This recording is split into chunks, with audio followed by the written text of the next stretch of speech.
ছিল ছোট্ট এক পিঁপড়ে। সারাদিন সে খাদ্যের খোঁজে বেরিয়ে যেত। গরমের দিনে সে দানাশস্য সংগ্রহ করে নিজের বাসায় জমাত। অন্য পিঁপড়েরা খেলাধুলায় মেতে থাকলেও এই পিঁপড়েটি কখনো সময় নষ্ট করত না। একদিন এক ঝড় বৃষ্টি শুরু হলো। চারপাশে পানি জমে গেল। যারা সারাদিন খেলাধুলা করেছিল তারা সেই রাতে ক্ষুধায় কষ্ট পেল। কিন্তু ছোট্ট পরিশ্রমী পিঁপড়েটির বাসা ভরা খাবারে ভরে ছিল।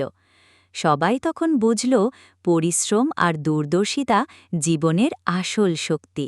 সিংহ আর ইঁদুরের গল্প। এক বিশাল সিংহ জঙ্গলে ঘুমোচ্ছিল। হঠাৎ এক ছোট্ট ইঁদুর তার গায়ে উঠে খেলা করতে লাগল।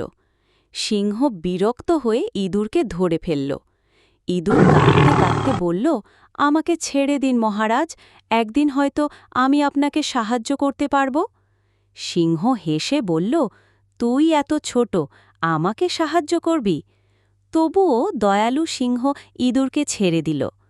কয়েকদিন পরে সিংহ শিকারীদের জালে আটকা পড়ল। যতই চেষ্টা করুক মুক্তি পেল না। তখন সেই ইঁদুর এসে দাঁত দিয়ে জাল কেটে দিল। সিংহ অবাক হয়ে বলল, আজ বুঝলাম ছোটরাও বড়দের উপকার করতে পারে। বন্ধুরা, এরকম আরও মজার আর শিক্ষামূলক গল্প দেখতে চ্যানেলটা সাবস্ক্রাইব করে নাও। নতুন গল্পের আপডেট পেয়ে যাবে।